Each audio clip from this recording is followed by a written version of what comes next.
Okay folks, the day of reckoning is upon us. I have the crankcase all cleaned, painted up and ready to receive all its parts. Got that drilled out and retapped, so that's all good as well too. All the flanges are nice and clean. The gaskets should seal well on them. I have a new head gasket and what I want to do is I want to run the honing tool down through there again, just to tidy up, because of the fact that it was immersed in a cleaning solution. There's a little bit of residue left in there as well too, and probably be alright, but you know, I mean, I have a honing tool, why wouldn't I use it? So let's do that anyway. What I also have over here is I have the fully assembled crankshaft. I took the bearings out of it and had a look inside, had a good look at them, detailed inspection, and they're absolutely fine. The bearings are 100% in that. They spin over beautifully, so that crankshaft is good to go. Once I got the suitable tool to knock the gib key out, it actually did come out quite easily. It's very important when you're taking this out to clean the keyway properly with a wire wheel. Just take off any burrs, use a file, get it all 100% spotless. And what I then used was a good thick wedge, which was probably about as thick as my finger, between the flywheel and the gib key head, after filing the gib key head flat. And I welted it with a good lump hammer a few times, and it did come out. And once it was off, once the gib key was out, the flywheel came off fairly straightforward. I made sure that the shaft was good and clean before I even tried, and then once I did, it just practically fell off with a small tap with a mallet. So that was a big victory, and I'm so glad I did take it out because the bearings were actually quite dirty inside once I got them apart. And although they probably would have worked fine and the dirt would have flushed into the oil, I mean, I just wasn't happy with that happening, so I stayed at it until I got it, and I wasn't going to let it beat me. So yeah, so let's see how we're fixed now. What we have is we've got the crankcase, as I said, all those parts there, and the magneto is 100% back together and working. I didn't show a video of replacing the points in the coil. I got the coil rewound and back, so I'm delighted with that. And the bearings are all nicely cleaned up and greased, and there's a nice big fat spark off it, and it's nice and blue, so it's that's working brilliantly. Over here we have the exhaust with its flange, the carburetor in there, that's all nicely cleaned up as well too, and a few other little fasteners and stuff as well too. So in here we have a new gib key, got some head washers, new valve caps, decals, and down in there is the nicely cleaned up piston. So what we're going to be doing today is we're going to be fitting this piston into the crankcase, and we're going to be fitting the crankshaft. So yeah, let's get you set up in a stand and we'll get started on that. Okay folks, so as I said, here we have the crankcase, and the bore needs to be re-honed, so we're going to do that. But before we go any further, I just wanted to give a bit of a shout out to stationaryengineparts.com. Credit where credit's due. They've been absolutely fantastic, and have the parts that they've supplied have arrived on time. Everything I ordered was in the order and was 100%, and the prices are very reasonable too. So stationaryengineparts.com. If you're doing up a stationary engine, it's the first place you need to go to have a look at their stuff anyway. Very, very good, and I'm very, very happy with their service. Where service is positive, I always like to recognise that. Believe me, if the service wasn't good, I'd be doing the complete opposite, but they were very good, and they deserve a mention for that alone. So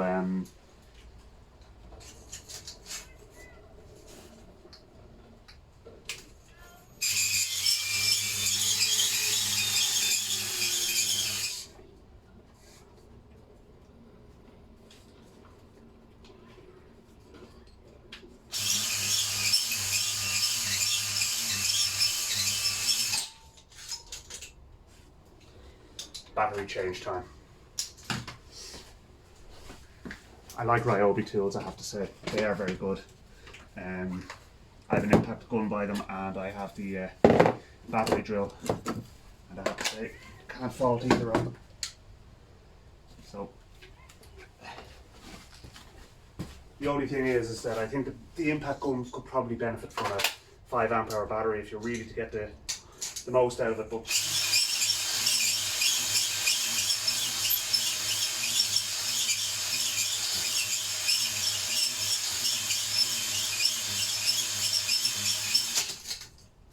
be careful not to let that happen.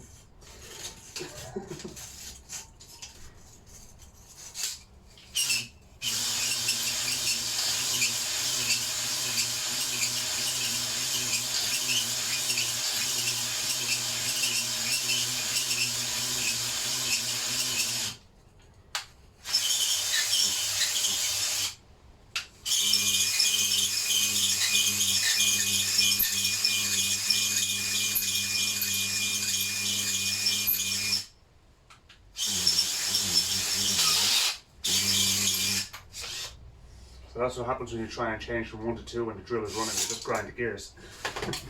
Should have known that, really.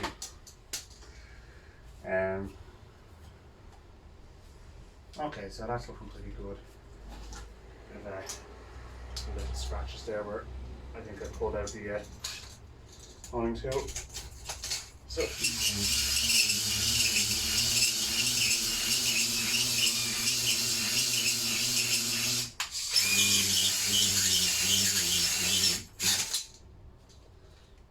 okay, that's looking better now. That wear mark has gone completely from the top of the cylinder now. So we're looking good, folks.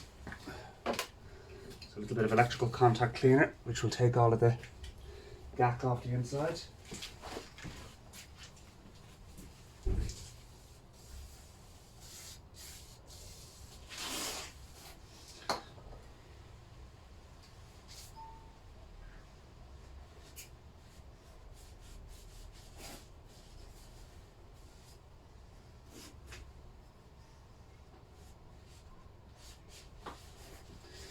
Three-inch bore, 3-inch stroke. That's what the specs are in this engine. Just about big enough for me to get my hand down into. About the size of a Pringles tube, and I always find it annoying with the Pringles that I can't get my hand into them to get the ones at the bottom. They're made for people with smaller hands than me. I've got big fucking banana bunches here, you know. But yeah, not always a great thing. But anyway, let's get this wiped out. Only a bit of dust that's going to get picked up in the oil. We'll do an oil change soon after the first run. So, you know, oil is cheap. Repairing the damage that grit in the oil can do is not cheap. So, it's a false economy to do anything other than that. Now, I do not have a piston ring compressor. We're going to have to try and figure this out ourselves. So, first of all, the important thing to do is to make sure that the piston rings are not, the grooves in the piston, or the gaps in the piston rings are not all lined up together, because you'll just get the gas is just pushing past through that gap. So you stagger them 120 degrees apart if you have 3 rings. If you have 4 rings, it's 90 degrees apart. Makes sense, really. So that's what I'm doing here. There's 3 rings here, and then there's I believe that's an oil control ring down the bottom. So positioning of that is less important. I mean, nonetheless, we'll try and position it away from the gap in the first ring anyway. So, put it in now in the can. And what we're going to do here is we're going to put it on the in here. So that's our initial lubrication before we go any further. So everything is nice and happy and lubricated. We do the small end bearing up here. Squirt of oil in there.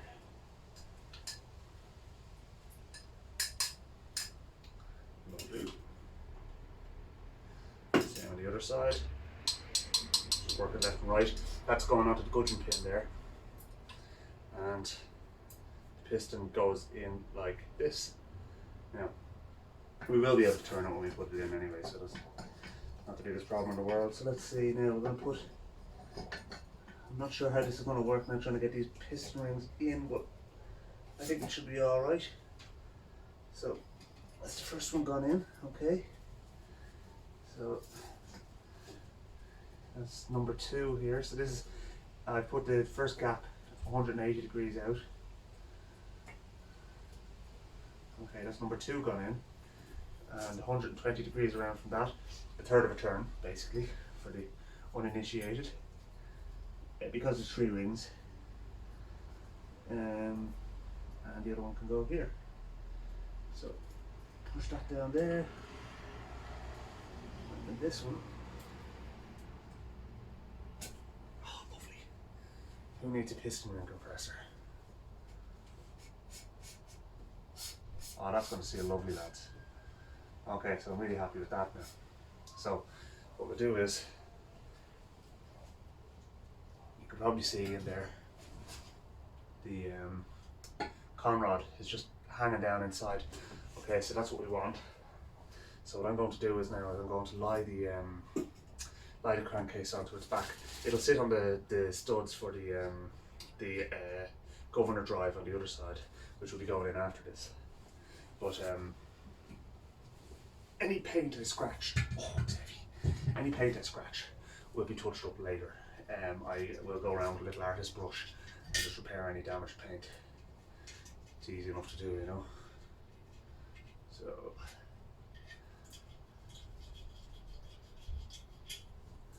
okay, here's our 5 nuts. I kind of like the idea of keeping the nuts unpainted, but we'll see if we actually can get away with that. So push the piston to the top of its stroke. Okay, so you want to put the crankshaft in at top dead center. Now, first of all, we need to put a gasket on there. Okay, let's get a gasket.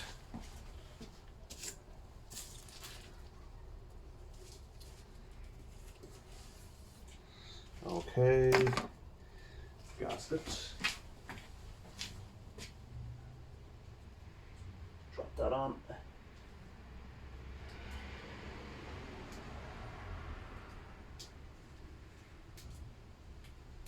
Be careful not to tear it.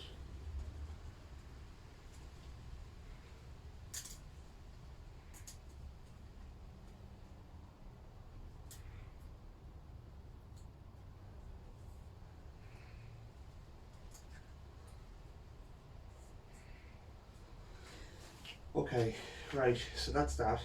Now you'll notice that there's no stud on this side, even though there's a hole in the gasket for the stud. There isn't a stud there. So what we need to do now is we need to oil up our crankshaft, and I need to remove all the paint from the flange. So and also I need to take the tape off it. So what we have to do is we have to do a little bit of preparation work to install this. The journal for the big end bearing was masked up for when I was blasting the crankshaft, along with any of the other journals or functional surfaces. I did not want any of the glass or plastic media to get in at the bearings or journals, because if you score them or ruin them, you could end up, well, you'll end up ruining your crankshaft. So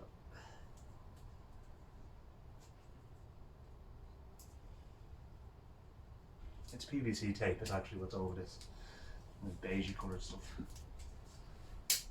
Okay.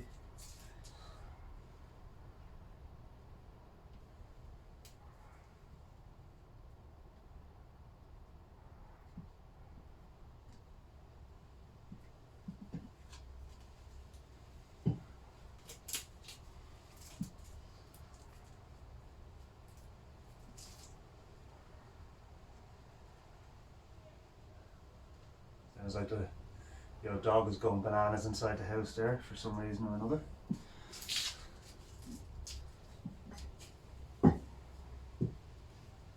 He seems to have his reasons, God knows what they are, but there you go. So, right, now we need to put this rag here, but we need a clean rag to wipe everything with. No point wiping things clean with a dirty rag, is there? And I have a big bale of rags under the bench here. So, use away on them.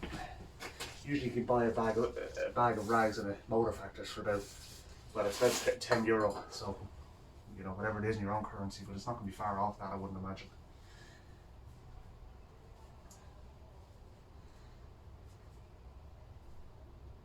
Okay, so that's lovely. So that's, all that contact cleaner did was it just took off any of the residue from the adhesive.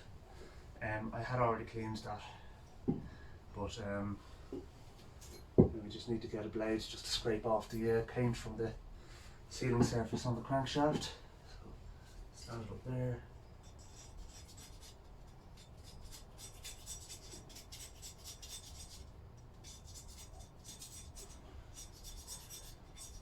Not too much, it's just what made its way around the sides. In this case, to be honest with you, a lot of it, what I did was I left things unmasked and just removed the paint afterwards or whatever. Seems to work in the context of this. Honestly, I hate painting, so it was good enough. Now, where is my sanding block going? There it is. Just out of arm's reach, of course.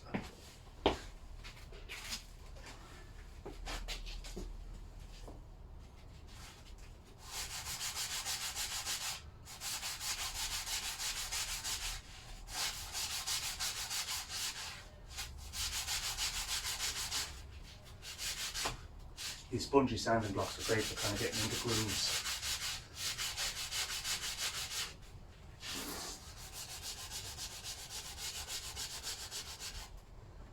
And the heavier paint could be removed a bit coarser stuff.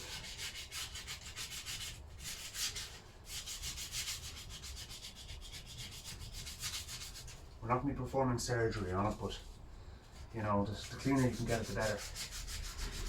So let's do the best we can.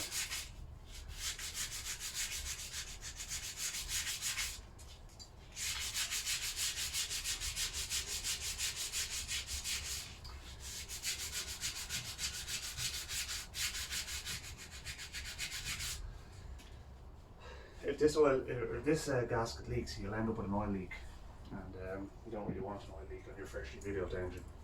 It will be a bit disappointing.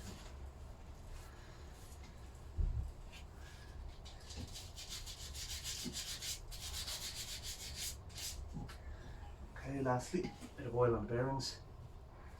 We'll have to touch up some of the paint work on that. Okay.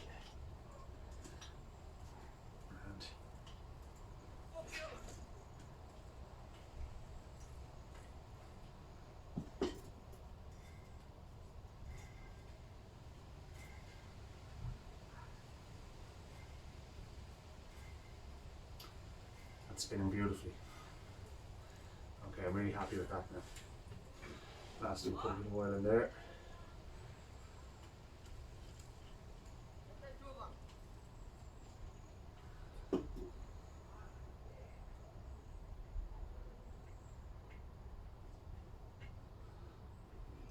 This little dimple on the end of the crankshaft is used for driving the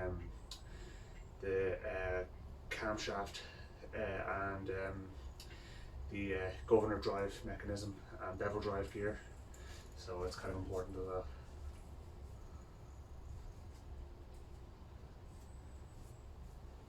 There's very little in this engine that isn't important. I mean, it's as simple as they come.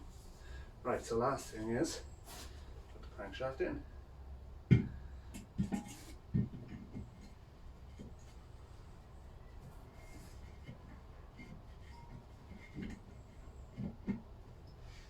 Okay, stand it up and line up our bearing journal.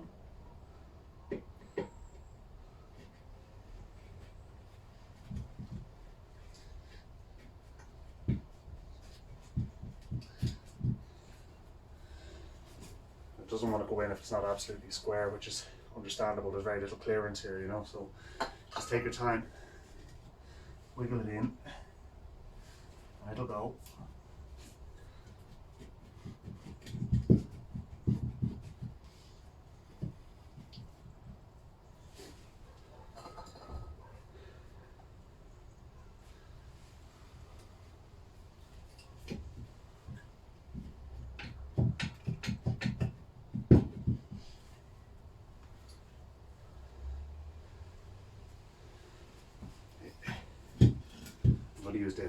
handle of the hammer just to tap it.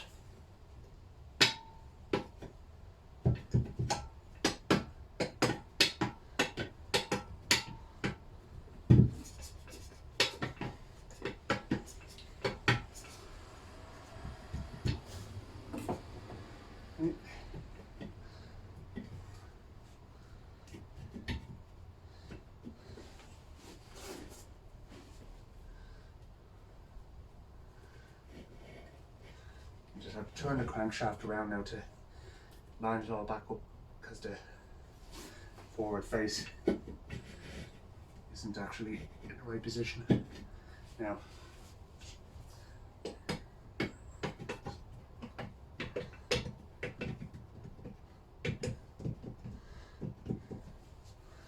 gentle pressure, don't beat it, okay? There's brass bushings here and bearings. You don't want to force anything, especially not at this late stage.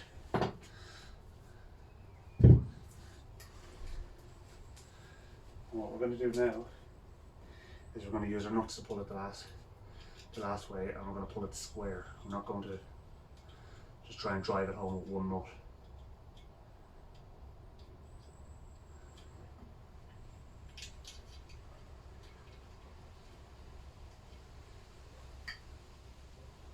It's basically there, it just needs to be pulled down past it needs to be pulled down flush.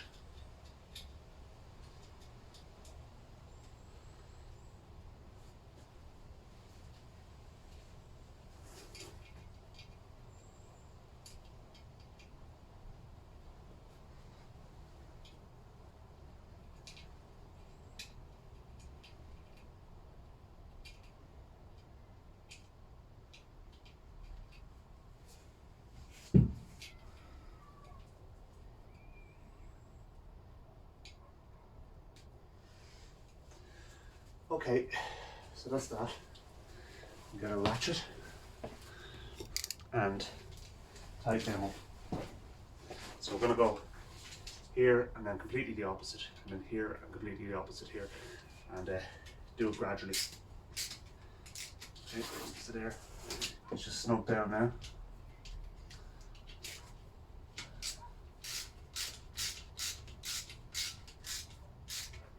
Okay.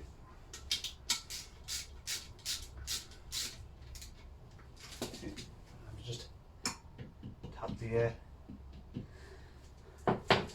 big end bearing on the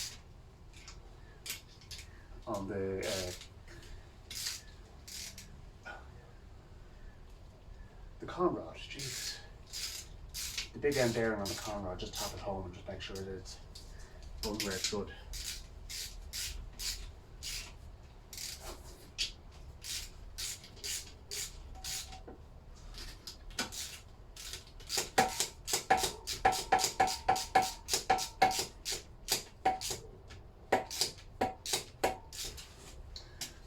Nearly there now.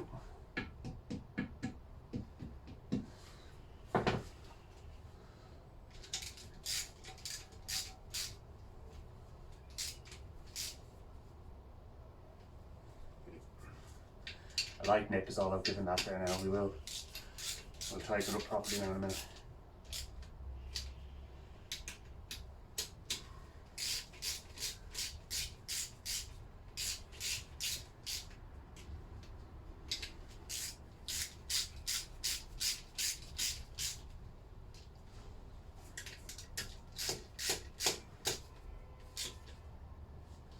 Okay, so tight, tight, tight,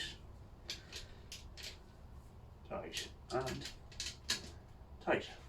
So really what you're looking for there is even pressure all the way around. Okay, I'm not going to lose any sleep tonight if it's not torqued. But that's spinning over absolutely beautifully. Couldn't be happy with that. That's fantastic. That is really, really fantastic. Okay. Minimal pressure. But you can hear it's sealing perfectly. So let's just give it a squirt of oil down the bore.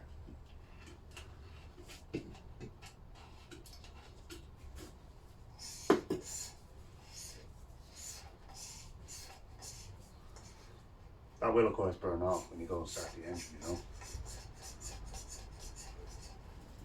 Put a couple of shots of oil down in here. Make sure everything is nicely lubricated.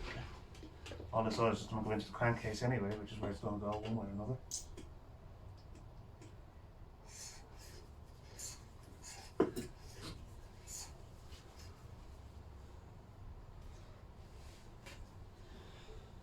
Well, that is very satisfying, I have to say now. Okay, so we're well on the way to having the bottom end finished. What do you say we put the governor mechanism in? Let's show you how we're looking first of all though. Okay.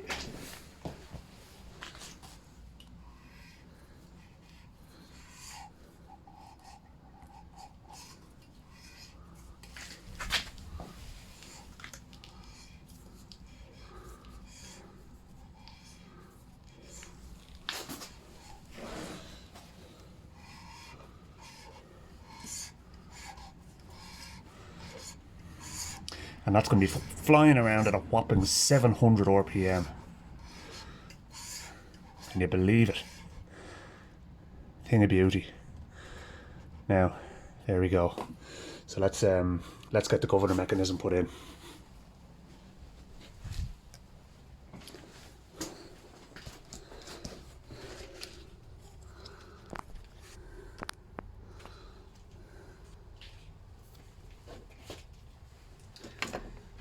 Okay, so first things first, we have another gasket, of course.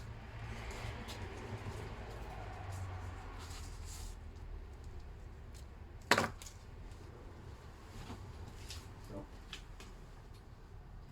tilt the engine forward. It just sits on its crankshaft there. It's not going to do it any harm, in fairness. You see the weight of the flywheel, you'd understand why it is seriously heavy.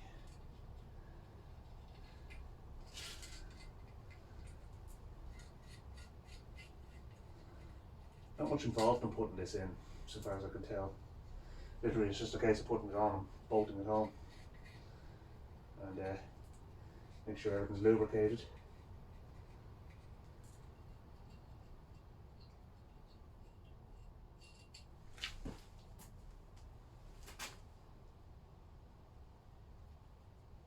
Lovely. The gasket fits nicely now. I'm happy with that. So, the mechanism is actually quite heavy. So that's the start here, right? So what we need to do is, we need to make sure this is facing up, because this is going to engage with the spud in here. I believe the technical term is actually a spud. So let's try and just ease it in. Trial and error instead of force. Oh, actually, I forgot to clean the flange. Let's do that first. Okay, now we're looking better.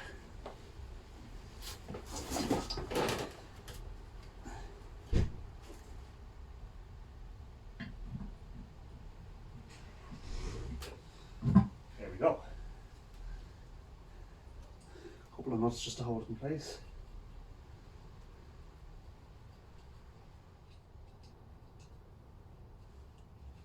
The only thing is now it's starting to get heavy. I'll wait until I put the flywheel onto it and then it'll really be heavy.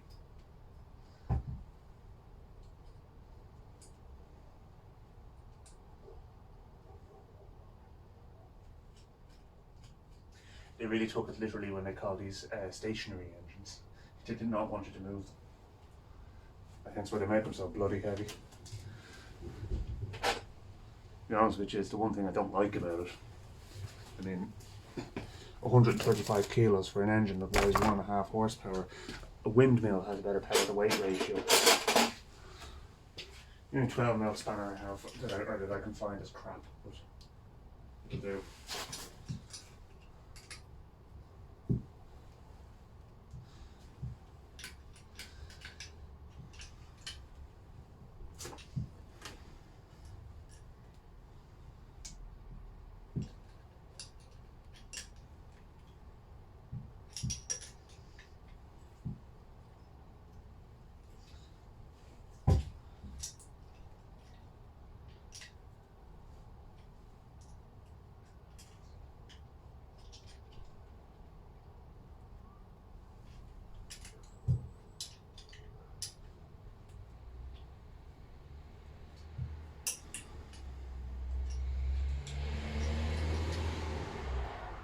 Okay, brilliant.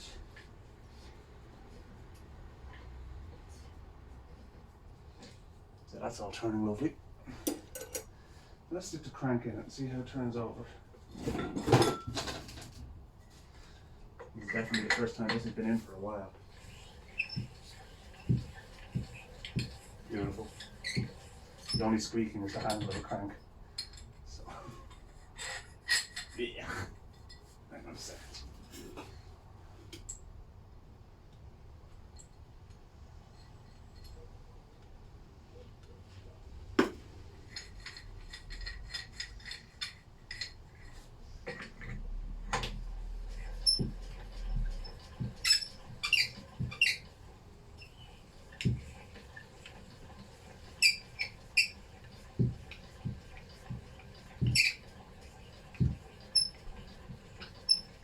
Getting all the oil moving now, and it's sounding smooth.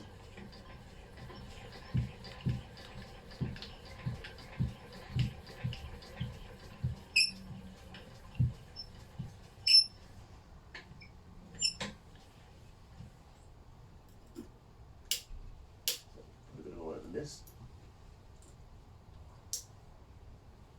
Take this out and put a bit of oil in here.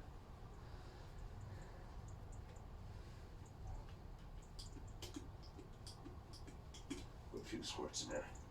It's a normal engine oil, 15W40 I think is what's actually in there, so it'll do the trick nicely to get everything lubricated. I probably will end up running 15W40 in this engine. I don't see, like, for the amount I'm going to be using, it going at SA30 and all that as well too. It's really not necessary, and to be honest with you, semi-synthetic oil is, you know, I mean, when this engine was built, the best oil out there was the SA30, but there's much better oils out there now, so let's use the better oils.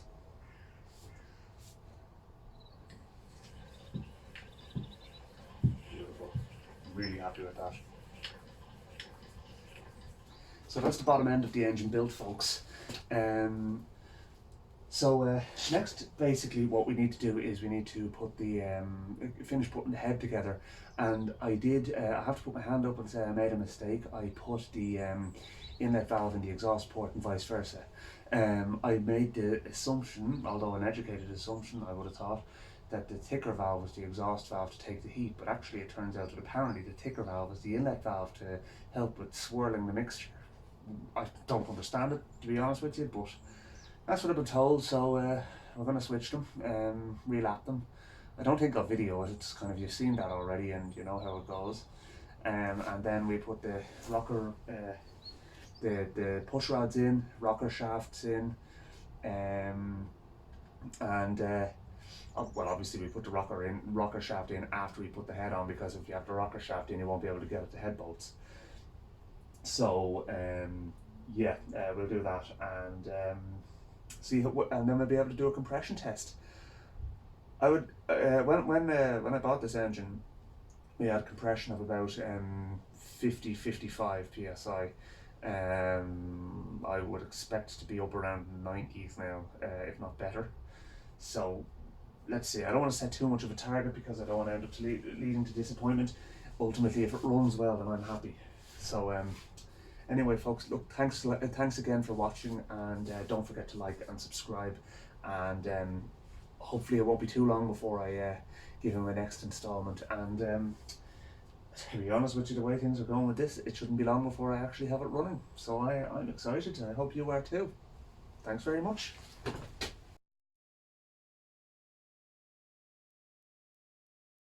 How you doing, folks?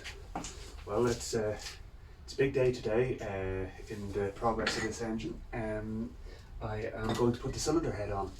So yeah, I have pretty much everything I need. I did say in the previous video that I had made a mistake and put the inlet valve in the exhaust valve port and vice versa. Made the assumption that the thicker valve was the exhaust valve, which actually isn't the case in this engine, strangely enough.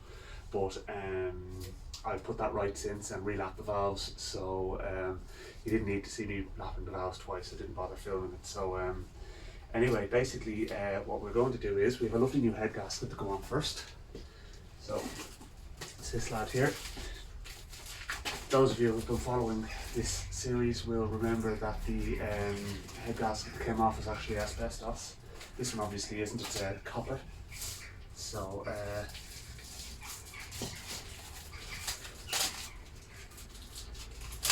and open it without damaging the gasket.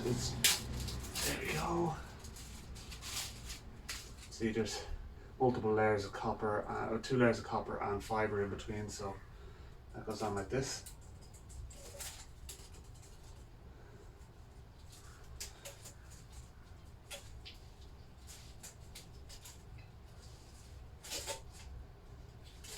Okay. It's pretty satisfying, that is. Now, before we put the head on, we're going to put some copper grease on those studs. So, we'll do that.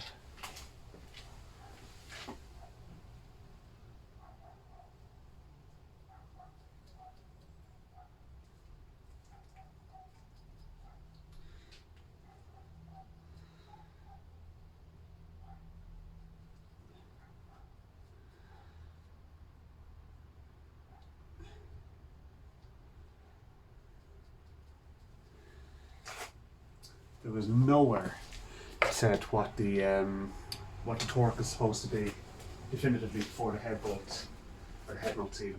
So they're going to 45 foot-pounds. It seems like a sensible torque based on what other people have told me as well too on the Stationary Engine Collectors group on Facebook. So that's what we're going to set our torque wrench to. Basically the desired end result of torquing them is actually just to make sure that everything pulled down evenly.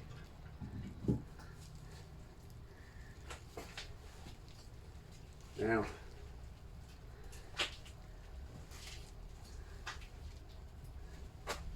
still a bit of movement in.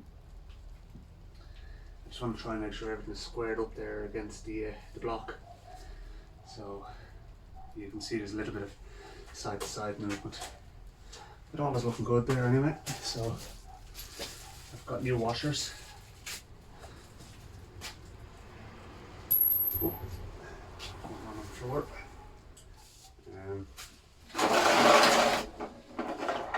These 2 nuts go in where the rockers will be because they are they're not going to be immersed in water.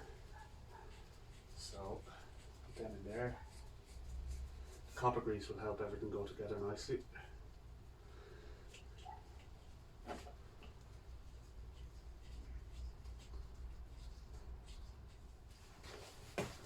Alright, now we used for this the last time was the 3/4 socket.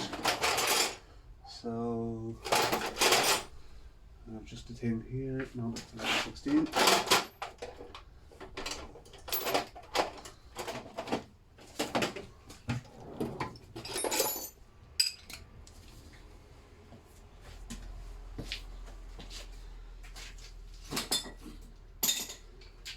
Okay, I'm going to run the nuts down just with a normal blade drive ratchet.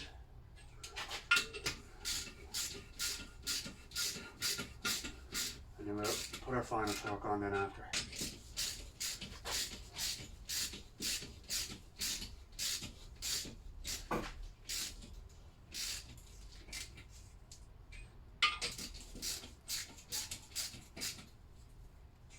Okay, torque wrench time. The main objective here is to make sure that the torque is the same in all of the bolts.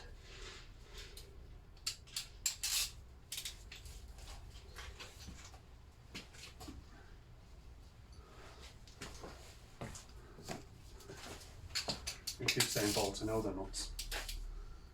So.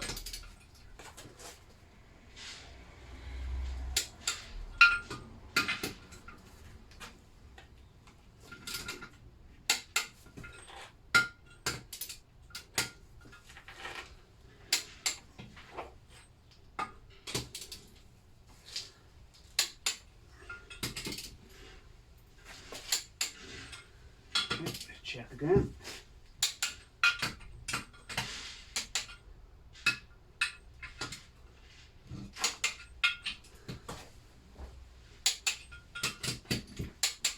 Done. Okay, so the next thing that needs to be installed is the rocker. Sorry, no, the push rods.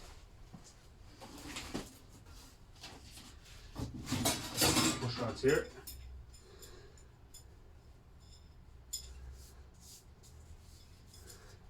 I had marked them and the marks came off, so I don't think there's much I can do about that now at this stage. But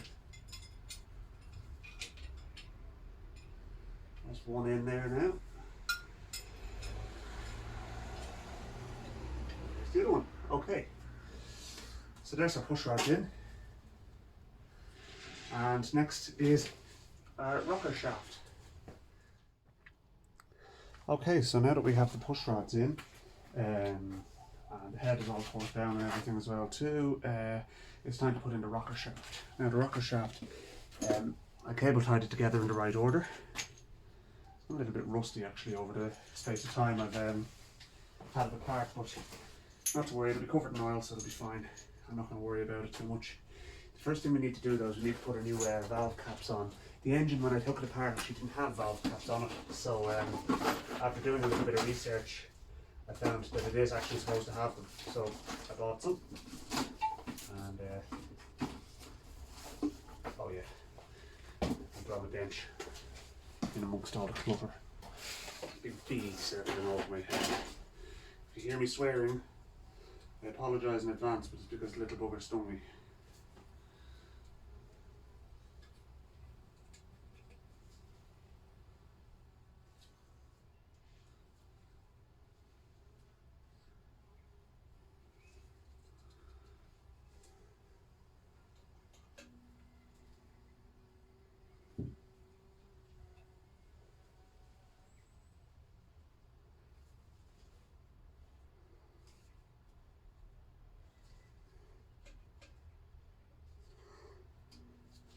Okay, so that's on now. They're on now. So next is the rocker shaft. So let's get all our bits laid out here. Put the cable tie off first.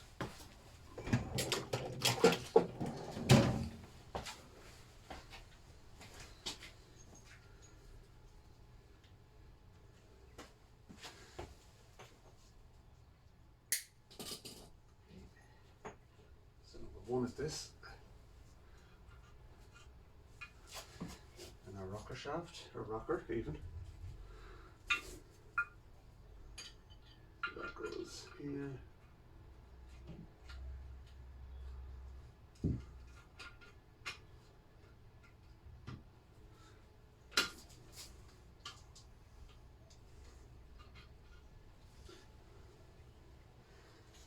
the thicker one will go on next.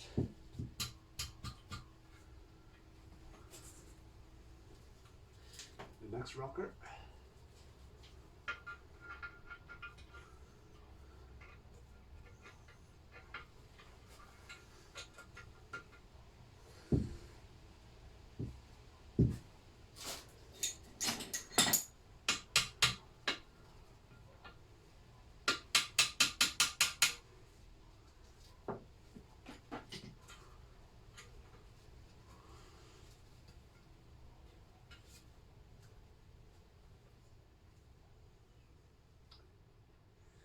So what we need to do now is we need to just back off the adjusters on the rockers, because they didn't have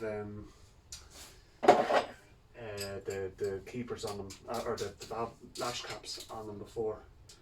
They're not fitting quite as nicely as they should. So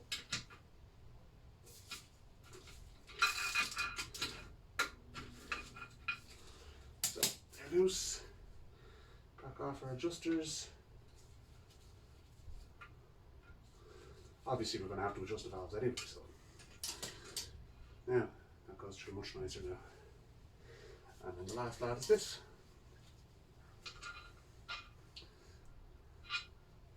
Make sure we have our dimple in the right place.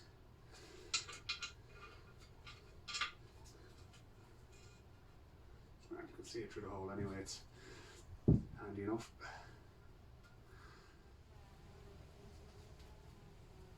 Okay, so that's the rocker shaft is in. So we may as well do our valve adjustment now. I mean, it's as good a time as any. So let's get a 6 thou feeler blade.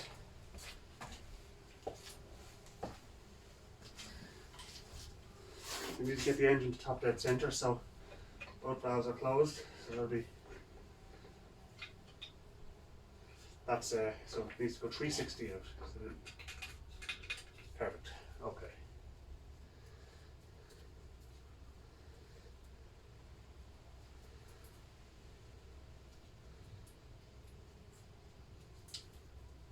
So 6 thou shim, feeler blade, whatever you want to call them.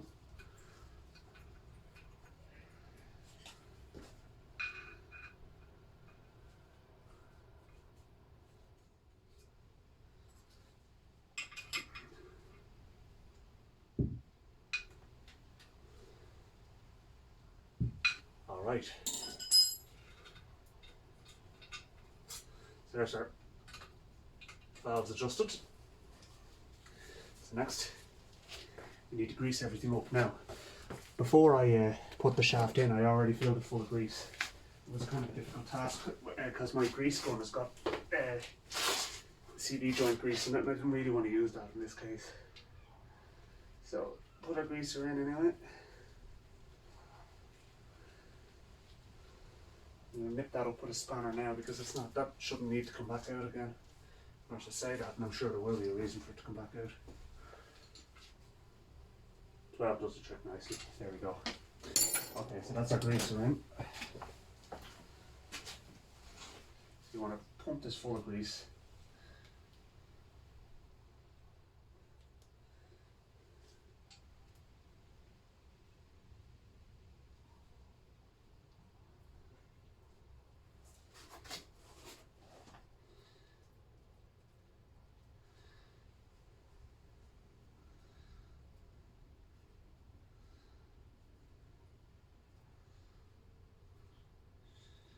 Obviously the shaft was greased before I put the parts on it, but I'm going to get a bit more in there as well too. And put a bit of oil on the outside of it as well. So a couple of capfuls of this grease.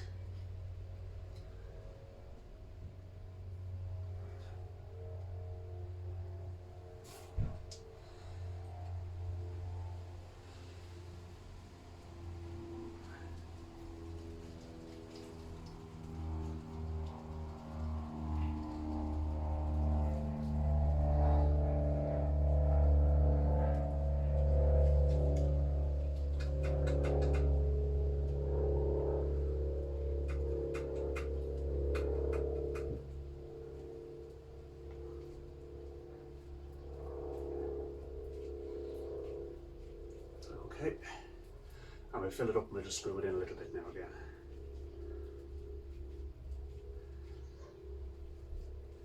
The newer type, I think they call them Zerk fittings, weren't invented when this engine was developed, so this is kind of what they used to use as a greaser.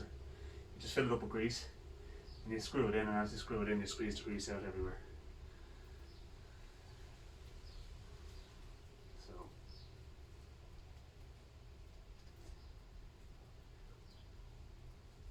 There we go. Wipe the stuff off the outside.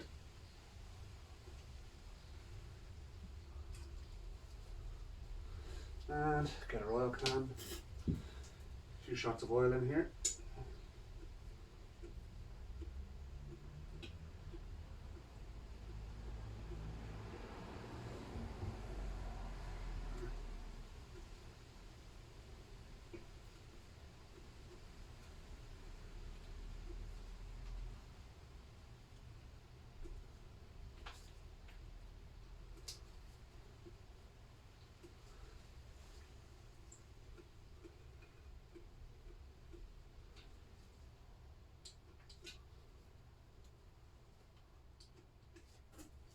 All right, Everything is nicely lubricated in there now. So let's crank the engine over a couple of times. See how it's all looking. You do it slowly now because if anything is going to bind, it shouldn't.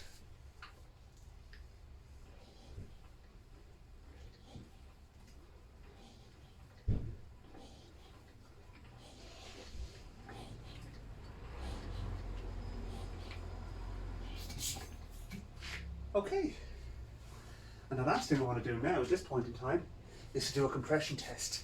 This is the bit I've been looking forward to, guys.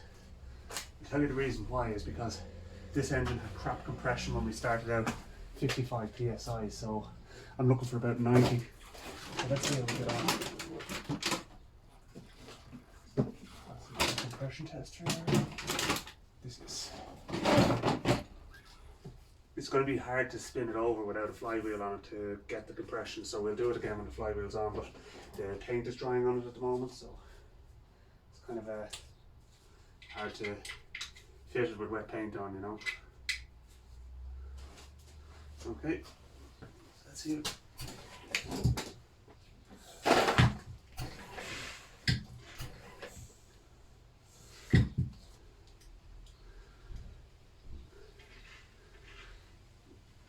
Okay, according to that, I have no compression, so I don't believe that for a second. I feel it.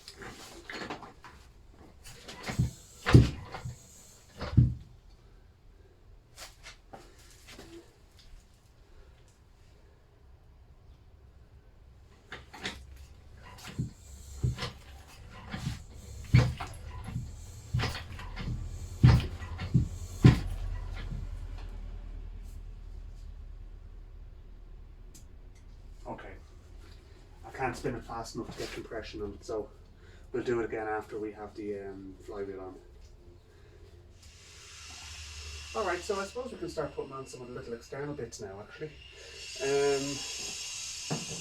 One of the things we could, I suppose, put on at this point in time is the, let me think, the oil filler, I suppose, because we're going to need to put oil in it sooner rather than later. Oh, she's heavy now.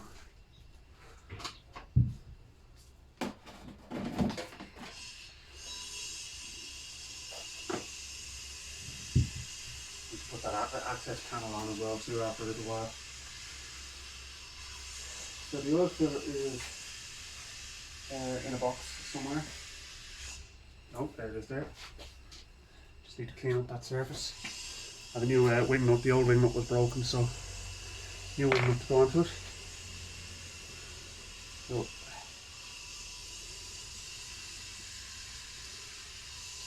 try and get the lid off as well too, because I painted it all as one unit.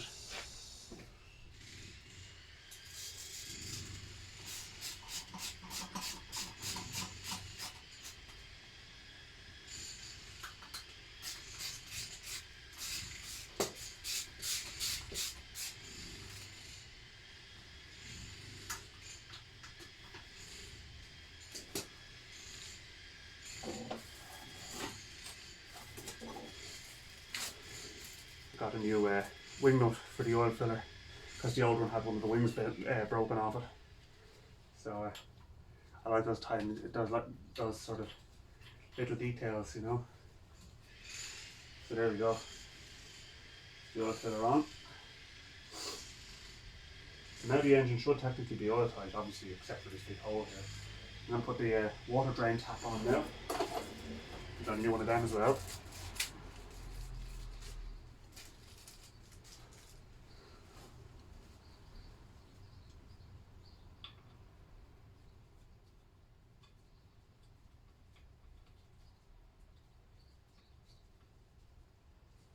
Okay, that's going to need some PTFE on it. I thought it might in fairness, but let's do that.